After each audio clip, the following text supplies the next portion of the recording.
Hey there, Rinyuu EX has come, let's see what she got. Rinyuu is an apothecary this time. She is a support apothecary and fills a lot of niches. Basically, if you got a hole in your roster, she can fill it somewhat, though she doesn't excel at it. As you may have noticed, she has Solon skills, namely his potency buff ult and from the sky attack. Still, she doesn't replace him. She brings unique role swap skills, which allow you to swap whole roles of allies on demand. Then a niche Pseudo-regen skill similar to the one Gloria has, but more frequent. Let's take a look at her support skills. The potency buff ult. It's 1-to-1 Solon's ult, but with additional elemental damage buff, which is amazing. There is also a neat gimmick: when Renu uses the ult on herself, she gets longer buff duration, so that she can maintain the effect to get benefit from it next turn. You'd also want to U-turn it eventually. Other than that, there isn't much to say about it. Next is the Pseudo-regen, which is actually an effect Renu gives to herself to heal the front row every turn. It also cures ailments if she's in the front. I guess you see how it is different. If you use a regular front row regen and you switch the units around, some of them will appear in the front with no regen. With that skill, whoever is in the front gets the heals. But that is as unreliable as the regular front row regen today. Someone gets hit and immediately switches, as they are stuck in the back without regen. It also bypasses the regen wipe mechanics some bosses have, for example Apothecary Tower boss. Emergency Panacea is a kind of fit-it-all skill. It looks good for filling up the buff gaps. Let's pick it apart. First of all, it's front row only. That's okay for a buff skill. It has a regular heal and a weakish regen. And it gives all the general buffs, 15% for 2 turns. How useful is it? The all the buffs part is neat, I agree. One skill to cap most of the relevant stuff, but the heal and regen are whatever really.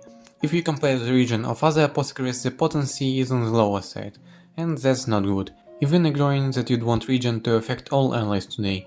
I'm speaking solely from experience here, but on some tougher boss fights, where you bring a tank who has max HP closing in on 10,000, even Premax can't heal at all with her 150 regen and full magic equipment. She doesn't have 6 star yet of course, but that still says something, so you're more likely to bring it only for the buffs.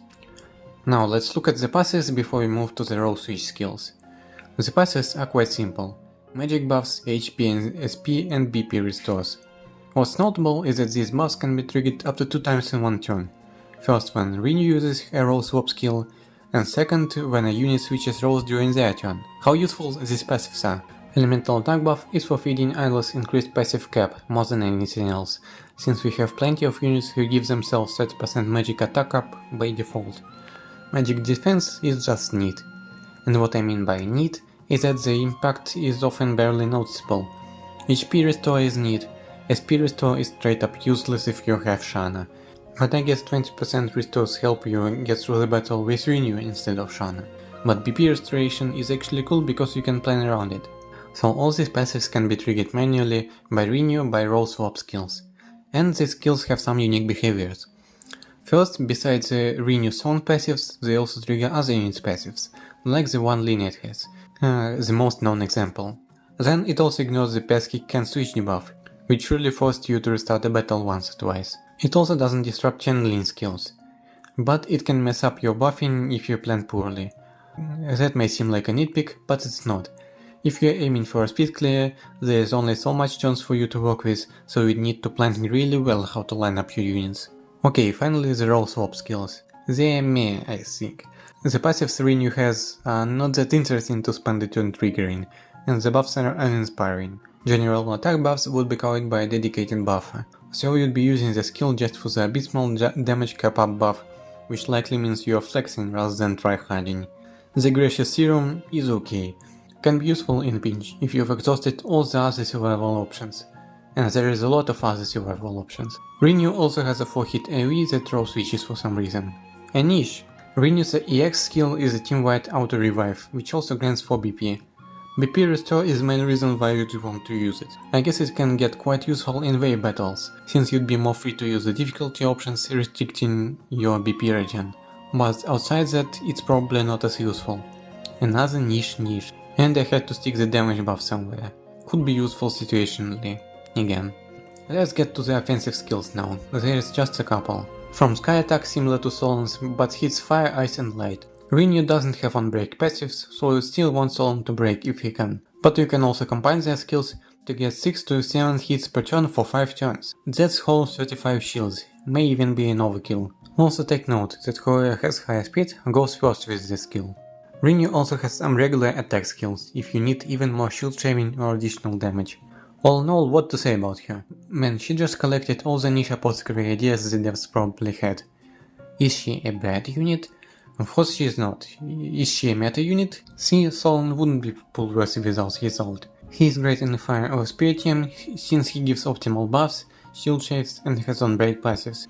But outside these teams he mainly ults, and also breaks 6 shields once with his EX. And while Rinyuu has things to do in any team, she is quite replaceable. You'd want to take Rinyuu to do more than Solon could. And what would that more be? Unreliable regen, common buff gaps, shield shaving, fire, ice and light, and the niche stuff. And you'd obviously want to double use her ult, right? So you'd bring Primrose X. And she does regen better, and she too can fill the buff gaps. And Rinyuu is left without half the skills she could use. Even worse if she can't even shield shave. Or you can just go first with Solon ult, then with Rinyuu ult, without premax, and it will work too, and Rinyuu will fill just the right niches. What I want to say is, team building in this game is a balancing act of how much damage can I output without being kicked in the nuts. And Rinyuu in my opinion provides too little for the offense in comparison to Solon, I mean. While her defense options are undertuned and overtuned at the same time. At times you'd think, how is she doing even less than Solon? But it is also a game with a lot of moving parts. So there will be cases when she fits a battle perfectly like Solon never could. Because they fit different teams better after all. So I'd be picky with her if you are worried about missing truly valuable units. She can do a lot of stuff, but she is not a simple Solon upgrade.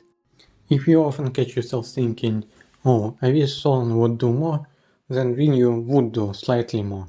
But don't expect any miracles. I do recommend getting her if you don't have Solon, for example, or she covers some other niche for you. Thanks for watching.